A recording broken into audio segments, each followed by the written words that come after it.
Well, thank you all for being here.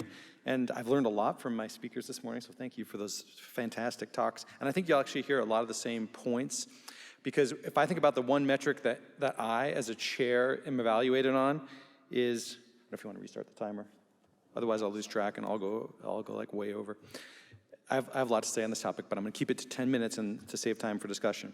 So the one metric that I'm evaluated on is whether or not I can run my business well enough to earn a margin so that I can invest that margin in my missions, right? That's my job, which has some elements of like business and some elements of investment. And so I think it's really important. You know, no margin, no mission. And the one way I could lose my job as chair of a department is to not have a margin. So financial disclosures, I have grant funding from several agencies, none of which I think are relevant particularly to this topic, and I'm a founder and equity owner in Arbormetrics, which is a software company, also not relevant to this talk. I think I've done my 7 seconds, right? Okay.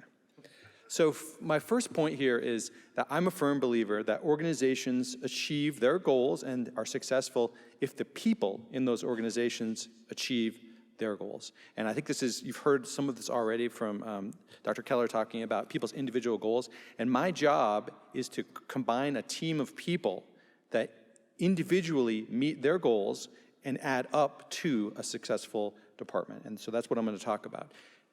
I like to use the Darwin-Finch analogy. Right?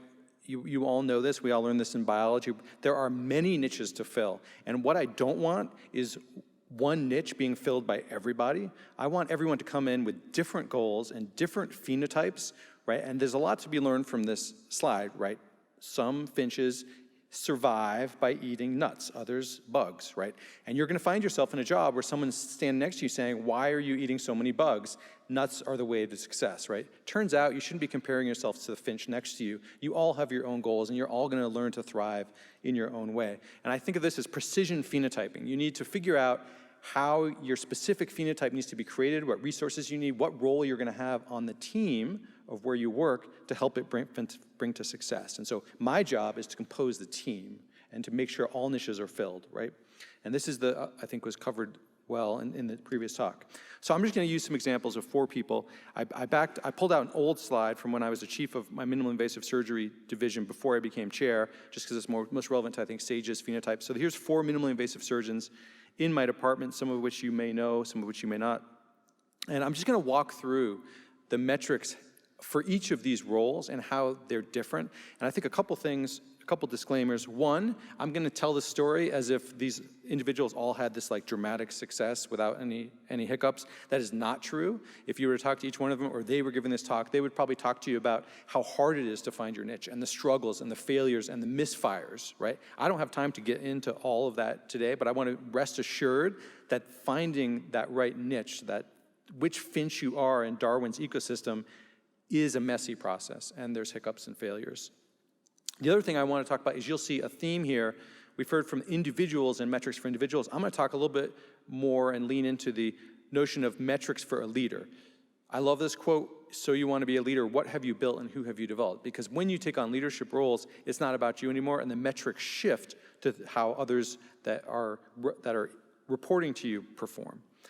And since I'm in an academic center, I'm going to talk a little bit about this manifests itself as you get promoted, you need to think less about yourself and more about the other people under you as mentors.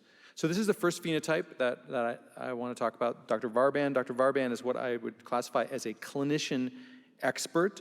He is our interim chief of minimally invasive surgery division right now. We're running a search. He does not want that role. So he did not apply to it because he wants to be a busy surgeon, and really that's what he finds a lot of gratification in, is honing his craft. So what are his metrics? He has productivity metrics. You heard this before. This is his phenotype, so we want him to be a busy surgeon. He wants to be a busy surgeon. And practice complexity. He wants to be the one that is the one who people call when they have a really, really tough case or need help in the operating room.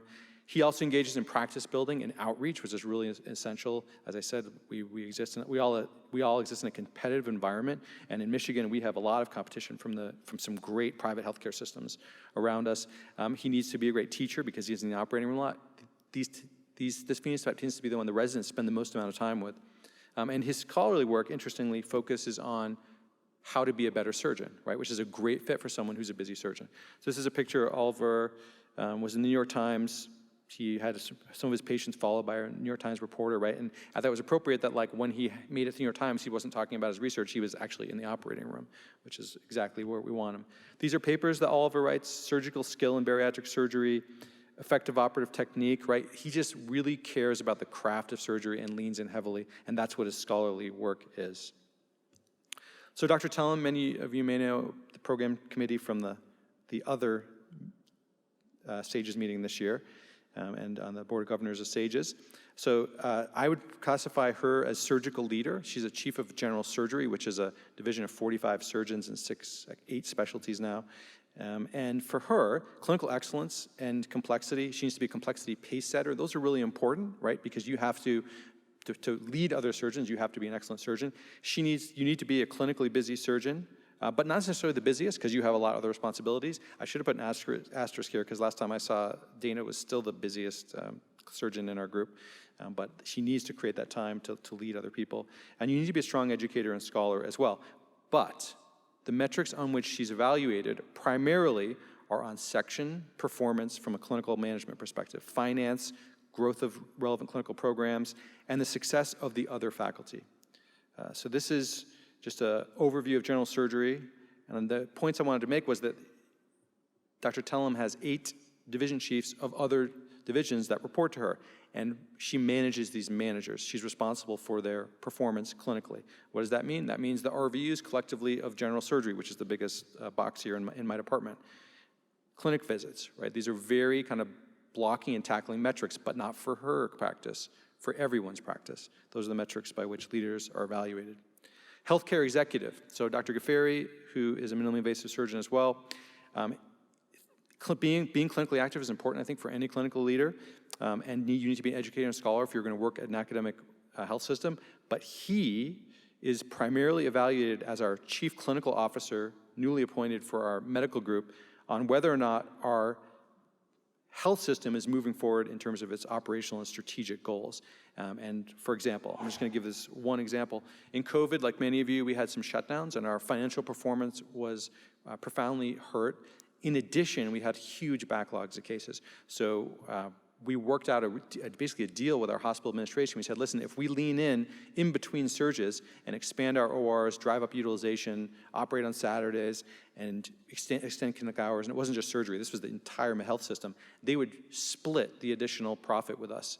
And that would help us fill our reserves back up, but also serve our patients, because we had huge backlogs. And so we entered into a 15% revenue uplift model, which was basically half of the additional margin we could drive with that. And Dr. Ghaffari, as a leader in the medical group, was really critically involved in this. And so we pursued these 5 operational metrics, and we ended up getting about a little over 2/3 of them. So we ended up getting a 10% RVU uplift for anyone in finance. That's a big deal, and we were able to replenish some of our reserves that we lost in 2020, which allows us to then invest in our mission. So once again, excess margin or specific strategic things, and this is how a healthcare executive like Dr. Ghaffari is evaluated on the operational there.